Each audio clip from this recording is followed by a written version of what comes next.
Shalom kepada semua penonton video saya. Jika Anda merasa terberkati dengan video saya, jangan lupa bantu like dan share ke semua saudara-saudaramu. Saya sedang berjuang bersama Anda menegakkan kebenaran firman Tuhan di zaman yang semakin jahat ini. Terima kasih banyak atas dukungan dan empatinya kepada saya. Selamat berjuang dan melayani Tuhan kita, Yesus Kristus. Salam damai buat semua keluarga dari saya, Evangelis Roni Suwono. Bapak Ibu, orang Kristen sebagai orang beriman itu suka bilang dengan iman. Mereka ngomong begini, kematian itu bukan akhir dari kehidupan, tetapi kematian buat orang yang beriman kepada Kristus itu justru awal daripada kehidupan. Nah Bapak Ibu, bertitik tolak dari apa yang diungkapkan dengan iman dari kebanyakan orang Kristen, saya mengangkat satu tema ini tadi dengan judul kehidupan setelah kematian, life after death. Nah saudara, sebetulnya apa yang akan terjadi ketika manusia dipanggil Tuhan menghadap kepada sang Khaliknya? Bapak Ibu, kita akan lihat beberapa ayat Alkitab yang nanti akan memberikan bahan perenungan buat kita. Yang pertama lebih dulu, kita lihat dari 1 Tesalonika pasal 5 ayat 23. Sebab banyak orang Kristen yang sepakat bahwa manusia ini terdiri daripada tubuh, jiwa, dan roh. Semoga Allah damai sejahtera menguduskan kamu seluruhnya, dan semoga roh, jiwa, dan tubuhmu terpelihara sempurna dengan tak bercacat pada kedatangan Yesus Kristus Tuhan kita. Berarti benar apa yang dikatakan oleh kebanyakan orang Kristen, bahwa manusia itu terdiri dari tubuh, jiwa, dan roh. Sebelum kita masuk kepada firman Tuhan yang lebih dalam, kita mesti tahu lebih dulu apa yang dimaksud dengan tubuh, jiwa, dan roh, supaya kita bisa punya gambaran, tidak sampai ada link yang terputus. Tubuh ya pasti adalah tubuh fisik kita ini tadi, yang nantinya ketika kita mati, tubuh ini kembali jadi tanah. Karena apa? Karena tubuh kita ini fana, ya, tubuh ini fana. Jadi besok kalau kita di sana, tubuh kita diberi tubuh surgawi, tubuh kemuliaan yang tidak sama dengan saat kita hidup di dunia. Jadi ibu-ibu sekarang kalau rajin gitu, kecantikan soalnya habis berapa aja, besok di sana lebih cantik begitu loh, ya. Ya, tapi tidak apa-apa, supaya apa? Dengan Anda merawat tubuh menjadi cantik, suaminya jadi betah di rumah, begitu loh. Ya. Ya. Pak Tejo habis golep langsung pulang, Bu.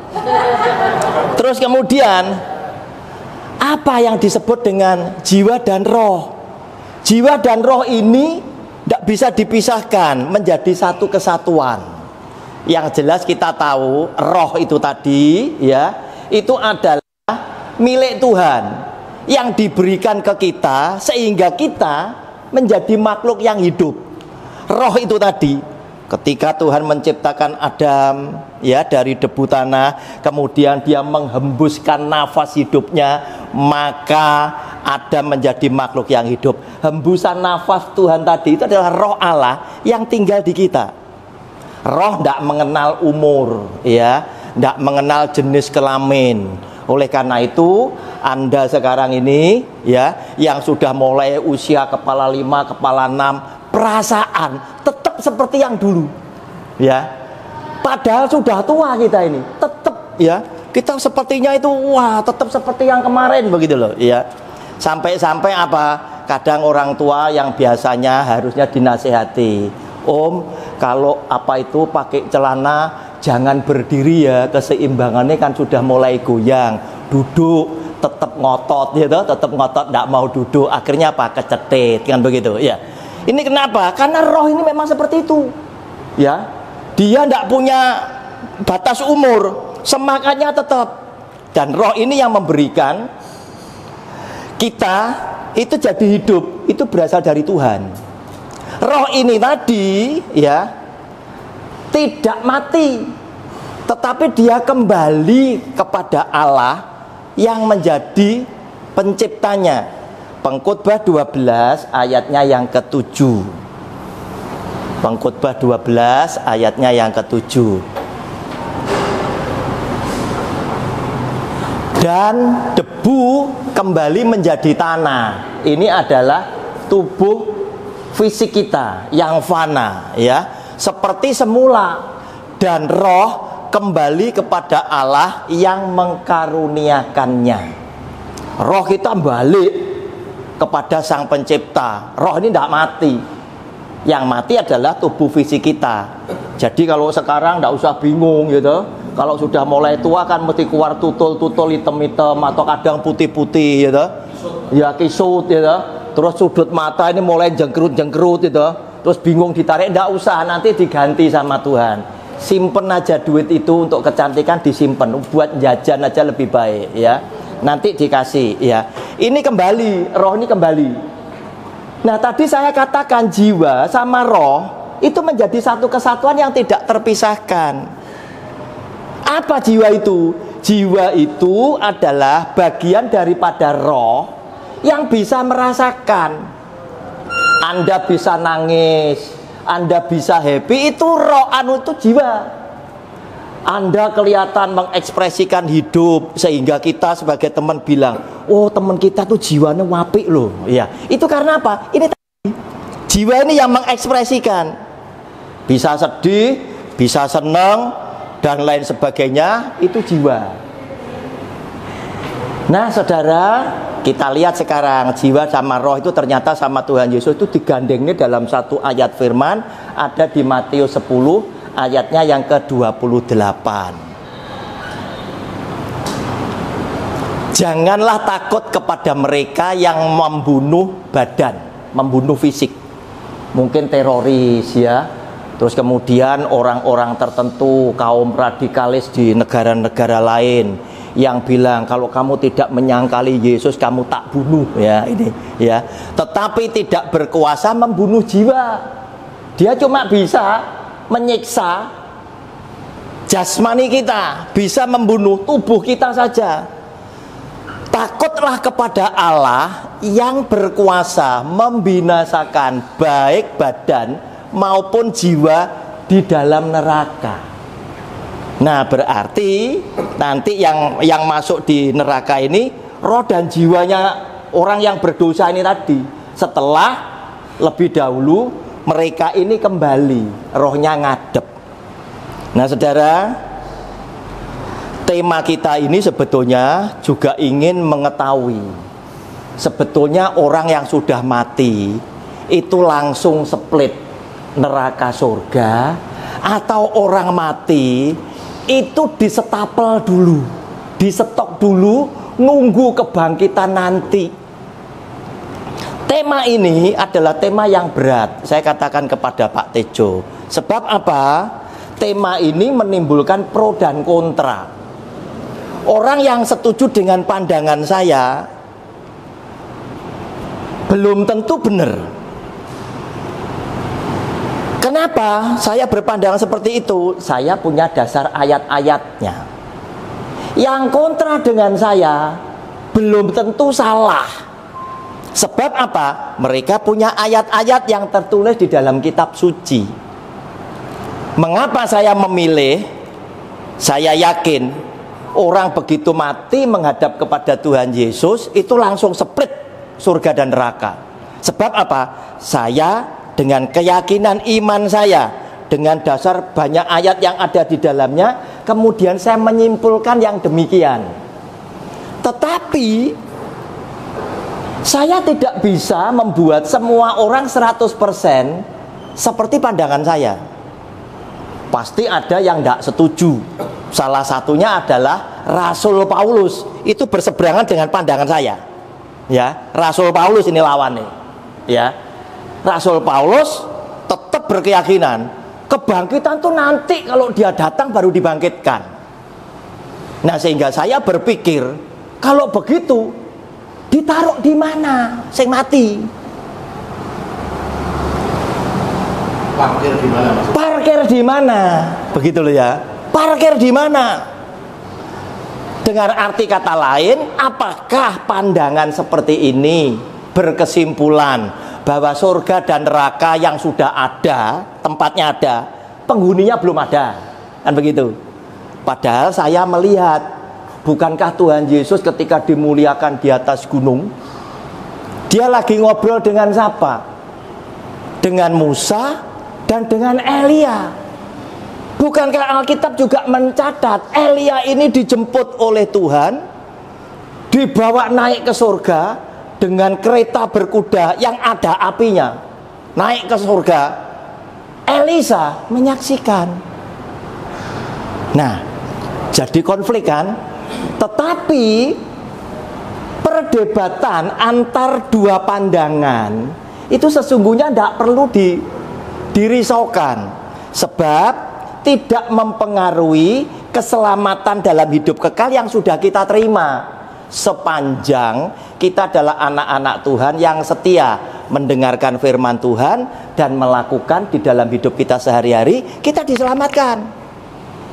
Sedangkan pandangan saya, pandangan orang lain tadi, itu adalah pandangan yang memang kita oleh Tuhan soal surga dan neraka yang tempatnya sudah ada, tetapi oleh Tuhan surga dan neraka keadaannya seperti apa, oleh Dia sengaja tidak diberitahukan kepada orang yang masih hidup, sehingga keselamatan dalam hidup kekal, surga dan neraka tetap menjadi sebuah misteri buat kita yang masih hidup.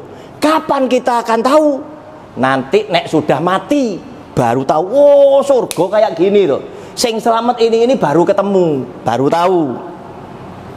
Jadi kalau ada pendeta yang bilang dalam khotbahnya, saya dibawa Tuhan ke surga, saya dibawa Tuhan ke neraka, 1000% bohong. Sebab apa? Yesus yang adalah Tuhan sudah memberitahukan, tidak ada seorang pun yang telah naik ke surga kecuali daripada Dia yang dari surga turun ke dunia, yaitu Anak Manusia. Dia ngobrol dengan Nikodemus.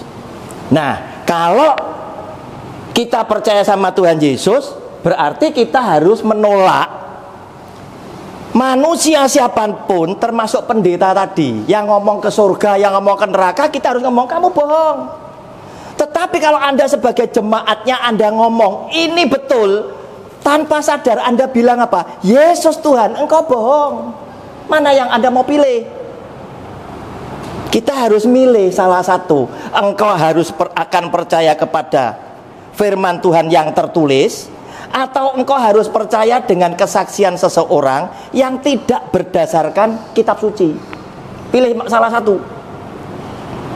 Nah, saudara, oleh karena itu saya senang walaupun ada perdebatan, tetapi perdebatan ini bukan sesuatu yang penting, tidak krusial, yang mengakibatkan keselamatan kita dalam hidup kekal terganggu, tidak. Tetapi semata-mata karena apa? Saya sama-sama sudah diselamatkan. Tetapi sebelum kita mengetahui hal yang sebenarnya, boleh toh kita mengira-ngira besok kalau di sana itu kayak apa ya. Nah, pandangan ini berbeda. Kenapa? Masing-masing punya dasar ayat Alkitabnya. Para nabi bernubuat untuk Yesus Kristus Tuhan. Para pendeta berkhotbah Perjanjian Lama. Itu adalah kitab yang semua nabi itu menubuatkan Kristus Yesus. Dan jemaat ngomong, amin, memang ini benar. Semua tertuju kepada Kristus. sentrisnya di sini, pusatnya di sini.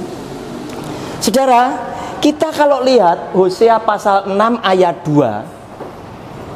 Hosea pasal 6 ayat 2. Ada Pak Tejo?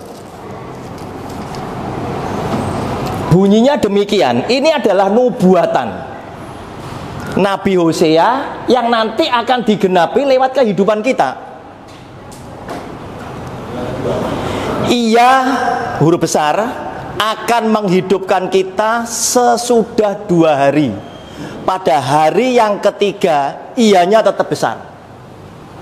Akan membangkitkan kita, dan kita, semua manusia, banyak, akan hidup di hadapan nyanya besar.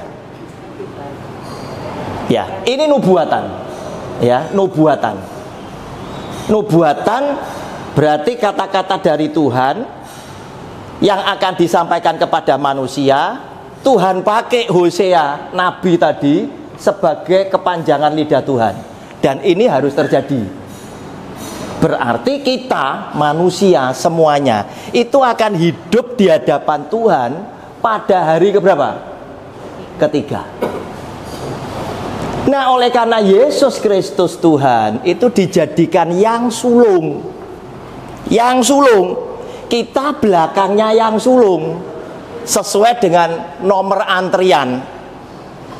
Yesus Kristus Tuhan ini yang menggenapi. Karena apa? Perjanjian lama bernubuat tujuannya kemana? Kristus Yesus. Oleh dia digenapi.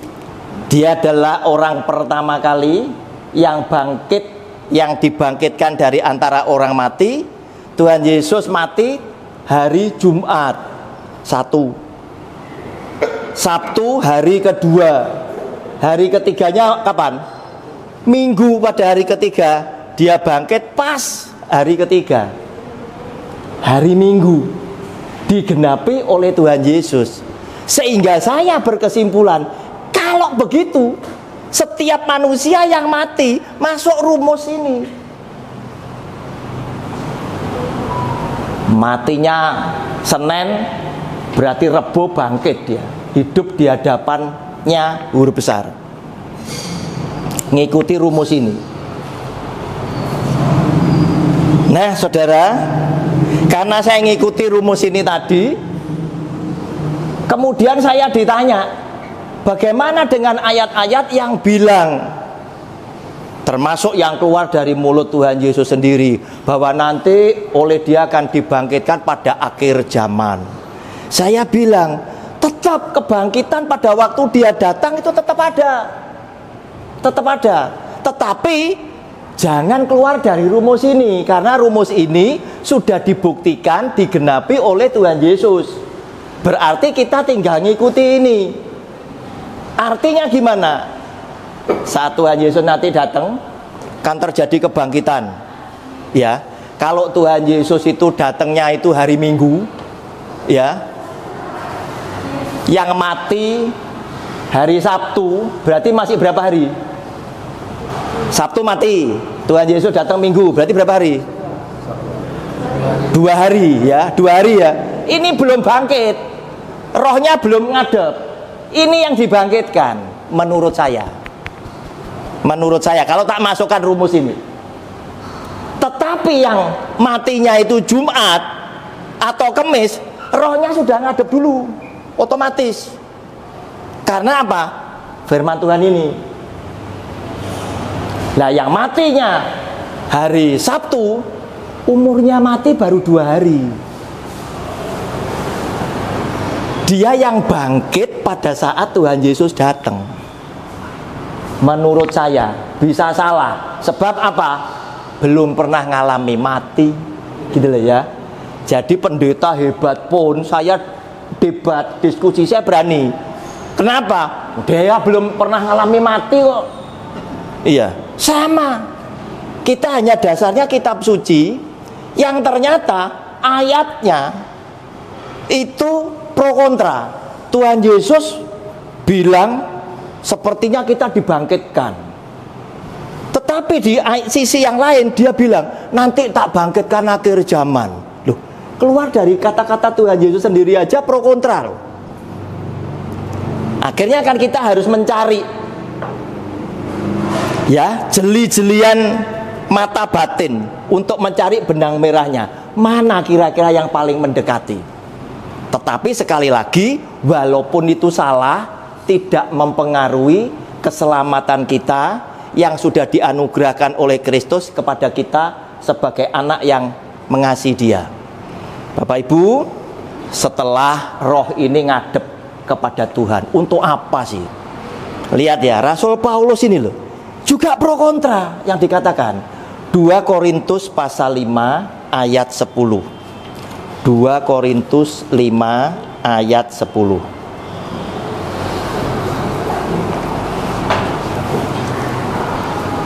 Sebab kita semua harus menghadap tahta pengadilan Kristus, supaya setiap orang memperoleh apa yang patut diterimanya sesuai dengan yang dilakukannya dalam hidupnya ini, baik ataupun jahat. Logikanya, hari ketiga kan ngadep,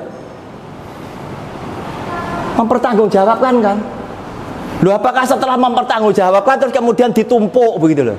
Wes, kamu masuk di stok situ aja. Mau kemana? Langsung split atau tidak? Saya tetap berpikir langsung split. Tetapi kalau langsung split berarti saya harus berlawanan dengan Rasul Paulus. Rasul Paulus tidak setuju kalau kebangkitan kita sedang berlangsung. Nah, kalau kebangkitan kita tidak sedang berlangsung, berarti saya boleh simpulkan surga itu masih kosong. Padahal tidak demikian halnya. Dalam Yudas pasal 1 ayatnya yang ke-14. Ini bicara Henokh yang diangkat ke surga. Karena apa?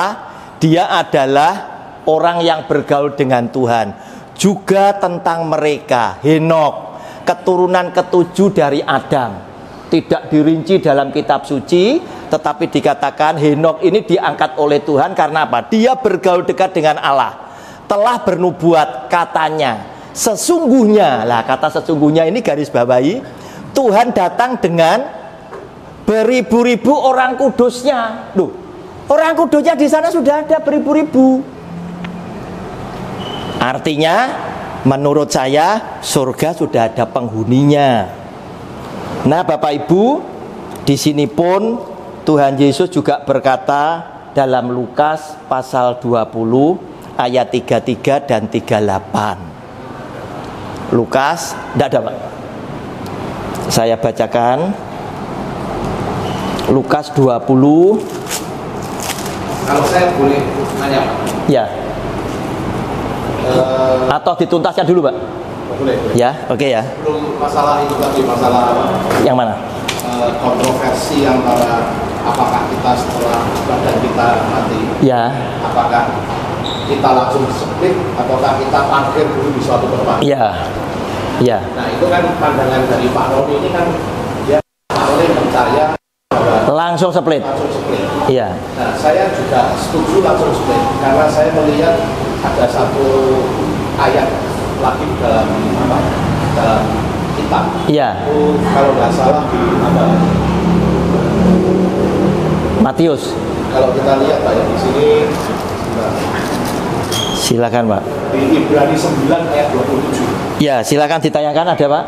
Nah, di dalam Ibrani 9 ayat 27 ini, di situ dikatakan bahwa dan sama seperti manusia ditetapkan untuk mati hanya satu kali saja. Iya. Ya, jadi artinya kita tidak mengenal inkarnasi atau itu. Iya. Iya. Dan sesudah itu dihakimi. Dihakimi, ya. Kalau kita melihat dari logika, Iya. orang kalau sudah dihakimi berarti Vonis, dok. Vonis kan. Iya. Kecuali kalau masih disidik dulu, Cek banding gitu. banding dan sebagainya. Iya. Kan sudah kita begitu mati sudah dihakimi. Iya, betul. Betul. Sehingga kalau menurut saya setuju dengan Pak Roni. Iya. Dihakimi berarti sudah ada Vonis, sudah ada vonis. Sudah ada hukumannya. Iya. tiga kiri atau kanan? Iya betul, kiri atau kanan. Ya, itu aja Pak saya. Terima kasih Pak Tejo. Apalagi tadi tulisan Rasul Paulus tadi, kita harus menghadap tahta pengadilan Kristus. Untuk apa? Mempertanggungjawabkan kan? Setiap kita mempertanggungjawabkan perbuatan kita, baik atau yang jahat tadi, yang ada di 2 Korintus 5 ayat 10 tadi. Itu sama. Untuk apa? Menerima vonis tadi, mempertanggungjawabkan. Pada waktu kamu di dunia tak kasih harta benda segini banyak, buat apa? Kamu tak kasih cantik, kamu tak kasih jabatan, kamu tak kasih ganteng, untuk apa? Kan begitu. Nah, ini kan dalam rangka mempertanggungjawabkan karunia dari Tuhan yang kita terima. Apakah saya pakai untuk kemuliaan Tuhan atau tidak? Nah, Bapak Ibu, kemudian kita lihat dalam Lukas ya 20 sampai dengan 38. Bagaimana sekarang dengan perempuan itu? Siapakah di antara orang-orang itu yang menjadi suaminya pada hari kebangkitan? Sebab ketujuhnya telah beristrikan dia. Ini perempuan yang suaminya mati, ya toh? Terus adiknya, ya toh? Adiknya yang nikah sama sosonya lagi, ya. Itu sampai 7 kali. Nah, ini dipertanyakan, Tuhan Yesus, perempuan tadi kan suaminya kan 7. Ya kan 7. Dan besok pada waktu kebangkitan suaminya yang mana ini? Perempuannya cuma 1. Nah ya, ini saya lanjutkan ya. Sebab ketujuhnya telah beristrikan dia. Jawab Yesus kepada mereka, orang-orang dunia ini kawin dan dikawinkan, tapi mereka yang dianggap layak untuk mendapat bagian dalam dunia yang lain itu dan dalam kebangkitan dari antara orang mati tidak kawin dan tidak dikawinkan, sebab mereka tidak dapat mati lagi. Mereka sama seperti malaikat-malaikat dan mereka adalah anak-anak Allah, karena mereka telah dibangkitkan. Tentang bangkitnya orang-orang mati, Musa telah memberitahukannya dalam nas tentang semak duri, di mana Tuhan disebut Allah Abraham, Allah Ishak, dan Allah Yakub. Perhatikan ayat 38 kuncinya. Ia bukan Allah orang mati, melainkan Allah orang hidup, sebab di hadapan Dia semua orang hidup. Nah, berarti Abraham, Ishak, dan Yakub hidup di mana?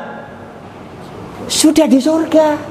Berarti surga, kesimpulan saya, sudah ada penghuninya. Apalagi Yesus yang adalah Tuhan begitu bangga dengan Abraham, Ishak, dan Yakub, ya, sebagai orang yang harus kita teladani.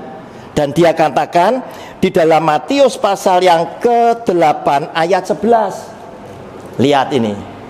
Apakah nanti surga ada kantinnya apa enggak, kita enggak tahu ya. Kita enggak tahu ya. Apakah ini boleh ditafsirkan secara letterlek itu benar atau ini kiasan, kita enggak ngerti.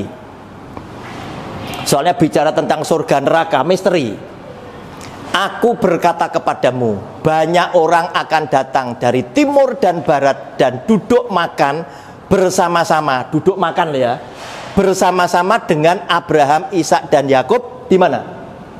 Di dalam kerajaan surga. Berarti Abraham, Ishak, dan Yakub ada di mana? Dalam kerajaan surga. Sehingga kita berkesimpulan surga sudah ada penghuni.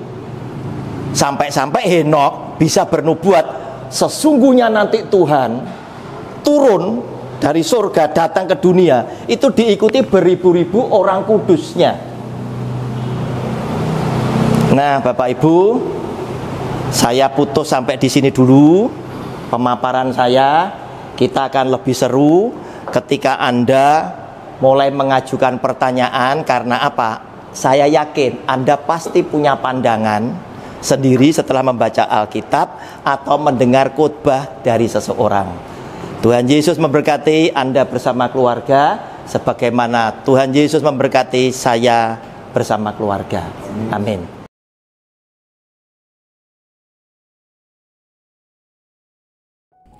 Shalom kepada semua penonton video saya. Jika Anda merasa terberkati dengan video saya, Jangan lupa bantu like dan share ke semua saudara-saudaramu. Saya sedang berjuang bersama Anda menegakkan kebenaran firman Tuhan di zaman yang semakin jahat ini. Terima kasih banyak atas dukungan dan empatinya kepada saya. Selamat berjuang dan melayani Tuhan kita, Yesus Kristus. Salam damai buat semua keluarga dari saya, Evangelis Roni Suwono.